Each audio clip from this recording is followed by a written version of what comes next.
और मरियम हाथ चला हाँ जी सलाम नहीं लै रही चैना च ये हाँ सार डड्डू चार्जर भी सारे ही हुण कलमा पढ़ के दसो इन्ना बैठा मजमा जे सऊदी अरब के बादशाह ने कुड़ी ने हथ मिलाया होंदा ना पाकिस्तानियां सारे इटली उत्ते लैनी वेखो जी सऊदी अरब का बादशाह बुढ़ियां हथ मिला ते तुहाडी बादशाह नहीं हथ मिला रही अपनी बादशाह भी वेख लवो ये बादशाह ही है अही तो भेड़ बकरियां हैं वो बादशाह ने सिर्फ बदलते ने कदी जरदारी की शक्ल चाहता है कदी इन्हां दी शक्ल चाहता है साडे बालों दे नक वगदे ने अही तो कदी आ ही नहीं सकते अही तो उन्होंने बैग बूग चुकन वास्ते हाँ कि बैग चुक लिया कि जुत्ती फड़ ली किसी ने साड़ी फड़ ली किसी ने कुछ फड़ लिया तो चल मेरे भाई तो जमहूरीयत जमहूरीयत करते लानत भेजते हैं जी जमहूरीयत जिथे वामी लीडर किसी की गल भी ना सुने वामी लीडर कौन है इस मुल्क में ये जितने बुजुर्ग बैठे हैं जरा इतना मजमा है बोलो और कितने गरीब मुल्कों के बंदे तैयारे स्पैशल लैके जाते हैं स्पैशल तैयारियां लैके जाते हैं तो कौम कर्जे की डुब्बी पई है तो लोगों को सनाबी देने जी हमारे वक्त में हालात बिल्कुल ठीक है हालात ठीक है कौम फट्टे तो पै गई है तो हालात ठीक है कौम की मंजी नहर से आ गई है तो हालात ठीक ने वाह वाह वाह मझ वेच के घोड़ी लई दुध पीनों गई ले तो सुटनी पई है सच्ची गल कर रहे हैं ओए इन्ना मजमा बैठा है ओ बच्चों ये जो लड़कियों का कारी सईद साहब को बाजू पकड़ा करो जिदन मंगनी करन जाते हैं ना उदन नाल कारी सईद साहब ले जाओ मैनू ले जाओ तो मुंडे का उसे निकाह पढ़ा दो तो जे बाद च वीडियो कॉल गल कर जाए मेरा नाम हटा देंगे बस निकाह पढ़ा दो उधर ये शैतान का काम है कि मंगनी में ऐसी ऐसी बातें कराऊंगा कि इनकी मंगनी टूटे मंगनी लंबी करो ही ना मुंडे देर लाउंदे ने तुसी इनकार कर दे अगले हाई कोर्ट च डजन कर देने चल मेरे पास आ मियां पीसा पूछो इत्थे कजन कजन हुंदी है हाई कोर्ट च डजन हुंदी है चल भाई ओए मेरे बच्चों ये बात लिख ले लड़की तेरे नाल कर लेगी ब्याह तेरी बूथी सोहनी वेख के पर एक मेरी गल याद रखी जिहड़ी तेरा हुसन वेख के मां प्यो नूं जलील कर आई कल तेरे चाचे का मुंडा सोहना वेखेगी क्योंकि धड़ च तो पाबंदी कोई नहीं चाचे का मुंडा भी आए मामे का मुंडा भी आए तुम तो शरीयत वाले है ही नहीं तुम तो सिर्फ शरीयत मसीते रखी है मौलवी 5 मिनट लेट क्यों आया शरीयत तो सारी मसीते घर च तो शरीयत रखी नहीं चलिया कुड़ियां मुंडे जिहड़े चाचे बाबे ताए जिन्हां रिश्ते हो सकते हो जवान नहीं घर वाड़ी दे इत्थे हत्थां नाल हत्थ मिलाउंदे ने कजन है ये मेरा फर्स्ट कजन है ये 2 कजन है ये सेकंड है ये थर्ड है ये तारफ हो रहे और सुना बच्चों कुवारियां तियां कोल जवान पुत्र नहीं बहन दे ना भरा दे ना भैन दे ना जी सुन लो ना सांडुआं दे नहीं बहन दई दे कुवारे मुंडे कोल जो शरीयत ने कहा पुत्र लैके भी पालिया हो तो पर्दा करना है हजरत सुन ला यूसुफ नबी जिदे घर रह सन उन्हें पुत्र ही बनाया सी बानो जुलैखा ने पर जो नबी यूसुफ की जवानी दे टान वेखे तो बीबी डोल गई पुत्र मुंह बोलिया सी ना पर डोल गई आ कितना मजमा बैठा है खड़ा है मैं सवाल करता हूं पुत्र बैठ जो गल सुनो ध्यान नाल जिन्ने बैठे जेड़ी तेरा हुसन वेख के मां प्यो नूं रादा ही है वो कल तेरे चाचे का मुंडा सोना वेख के तेनू नहीं दाग लाएगी ये बुनियाद मत बनाओ हुसन पहले बाबे बुजुर्ग बैठे ने रिश्ता वेखण जांदे ही नानी दादी दादा दादी कोल बोंदे सी जड़ियां आदतां उन्हां दी होंदियां ने ओही पोतरियां दोतरियां दी होंदियां हुण वड्डे बंदे नूं कोल ही नहीं बैण दिंदे इहदी सुध बुध नहीं कम करदी है बेहद है ते ओए तुहानूं मैं सुनाउणा भी बाबियां दी सुध बुध कम करदी कि नहीं मैं एक बाबे ने पूछा बाबा तेरा नाम की मेरा नाम अब्दुल्ला तो मैं अब्दुल्ला का माना कभी पूछया कहना सुनिया है मौलवियां दे अल्लाह की बंदगी करने वाला तो मैं ताया कभी बंदगी की अल्लाह की नहीं मेरी सुध बुध नहीं कम करती मैं अच्छा मैं ताया तेरी मैं दावत करा कहता जी करो मौलवियों को खाना स्वाब है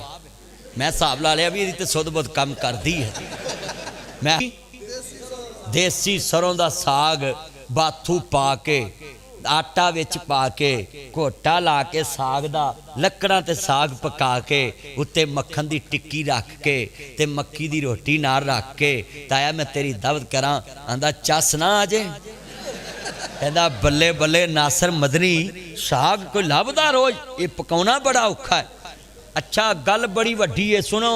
ओए साग मैं कहा ताया तेरे अगे दावत ते रखा, मक्खन दी टिक्की है, लस्सी दा नाल गिलास नाल मक्की दी रोटी, आंदा चस ना आ जे। ते मैं कहा एक सज्जर मझ दा गोया फोस हवाड़ निकलदी होए एक थाली च मैं रखा, तू केड़ी फड़ेगा? कहना मैं अन्ना मैं साग वाली फड़ा। ते मैं तेरी तो सुध बुध कम कर दी है, तेनू ते गोए ते साग दे फर्क दा पता है, ते तेनू ते नमाज पढ़नी पैनी। कहंदा तू मैनू वसा के मारिया। मैं जद तक तेनू मैं कहा नमाज पढ़नी पैनी, ते कहंदा नहीं मेरे को खलो के नहीं पढ़ी जाती। मैं बह के पढ़ ला, आ कुर्सी ते बह के पढ़ते ने बंदे, मैं बह के पढ़ ला। ते बह के भी ना पढ़न, कहंदा जी बह के ना पढ़ी जाए, मैं लम्मे पै के पढ़ ला। कहंदा जी लम्मे पै के भी ना पढ़ी जाए, मैं हाथ दे इशारे नाल पढ़ ला। आंदा जे फालज होया होवे ते मैं अखां दे इशारे नाल पढ़ ला। ते कहंदा जे अखां भी ना उगड़न ते मैं दिमाग दे इशारे नाल पढ़ ला। मैं ताया तेनू पढ़नी पैनी जद तक गोए ते साग दे फर्क दा पता है, ये तेनू पढ़नी पैनी, ये तो गुजारा नहीं है।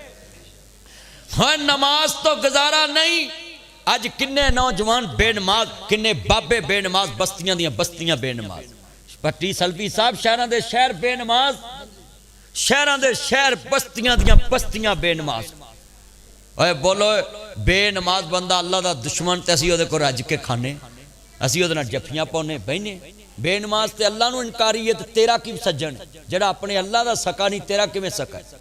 पीर अब्दुल कादर जिलानी बगदाद वाला पीर आंदा है बेनमाज बंदा मर जाए उन्हें जनाजा भी ना पढ़ो, नू कफन भी ना दवो, नू गुसल भी ना दवो।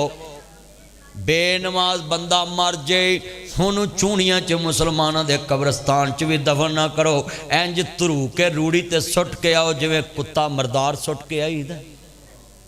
गुनिया तुन ताले बिन किताब उन्हें लियाओ, मैं तुहानू कढ़ के दऊं। पीर साहब ने लिखा है चूड़ियां च एक मैनू सेठ कवे ना कि 70 ऊँठां की जमात तुहानू मैं तोहफे च दे रहा, तो उन्हें मैं पहला सवाल करूँ ये 70 बंदे भी ने, इन्हें च नमाजी किन्ने? वो कवे जी आखिर वाला बेनमाज 69 नमाजी, तो साढ़े वर्गा खचरा सियाना होवे तो आखे भी पिछला ला लो। नहीं पीर साहब आंदे मैं पूरी मुहारी नहीं फड़ांगा जिते एक बेनमाज बैठे। तो आ पूरा महीना दुध च पानी पाने वाले की 11वीं तो पीर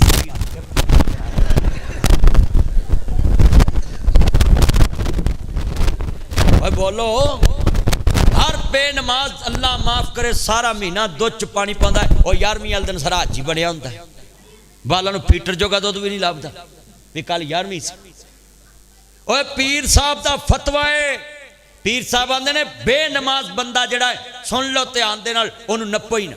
पीर वारिस शाह आंदा है वारिस शाह नमाज दा कर्ज पारा सिरों ला दिल बरा वास्ताई, वारिस शाह नमाज दे तार कानू कुत्तियां वांग परा तत्कारिए जी। पीर साहब आंदे जिवें कुत्ता पलीत वे बेनमाज पलीत।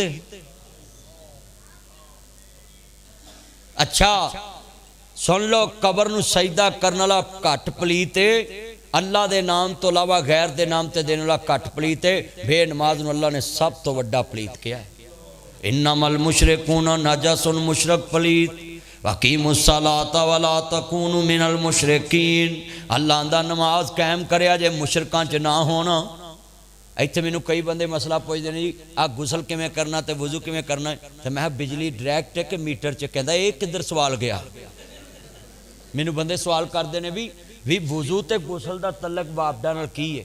ओए वापडा वालिया कल सुनिया जे ये भी वापडा च मेरा यार बाबर मैनू आंदे जी ए गुसल ते वुजू दा तलक मसले नाल की है, तुसीं वापडा लै तुरे। मैं नासर मदनी इंज ही लै तुरदा है, तू गल कर। कहंदा नहीं मैं ते डायरैक्ट नहीं बालदा, ते दूजा आंदा मौलवी साहब झूठ नहीं मारना इन्हें कुंडी लाई जे।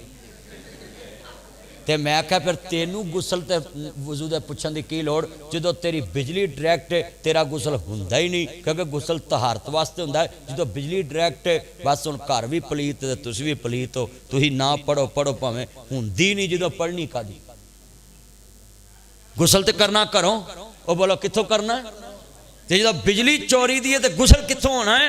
मैं इत्थे कसूर तकरीर पिया करा तुहाडे लागे पिंड में ना नहीं लेना, गंदा हुंदा है ना पिंड, ते मैं तकरीर तुहाडे इलाके सेहत दे लागे ही है, इत्थों सेहत ही ते मैं तकरीर पिया करा तो तकरीर मैं करदा मैं कहा लोको बिजली डायरैक्ट ना बालो, बंबियां डायरैक्ट ना चलाओ, मोटरां डायरैक्ट ना चलाओ। वो बाबा उठ के आंदा मेरी भी सुनेगा। मैं कहा इन्नियां दी मैं तू मेरियां सुनिया, चल एक तेरी भी सुन लेना। आंदा जिथे बोल रहा मसीत दी भी डायरैक्ट ही। मैं क्या वाह बई वाह। मैं इत्थे मैं मौलवी नूं पता है, कहंदा जिहो जे पढ़न वाले उहो जे पढ़ाउण वाले ने, मौलवी नूं भी पता है। और भाई ला मस्जिद सिस्सा ला तकवा, मस्जिद की बुनियाद ते तकवा परहेजगारी ते। जिथे होवे एक कमला उन्होंने समझावे वेड़ा, जिथे होवे वेड़ा कमला उन्होंने समझावे क्या। जिथे समझाउण वाले ही कमले हो जाण, मैनूं दसो उत्थे कौन लोग सुधरन।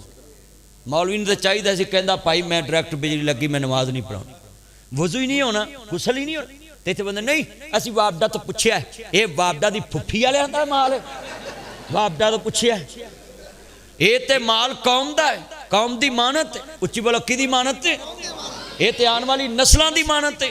तो कितने बंदे अज वादा करते हो कि असी नमाज पढ़ा करांगे इंशाअल्लाह। हाथ चुको जरा, मैनूं पता लगे। अल्हम्दुलिल्लाह।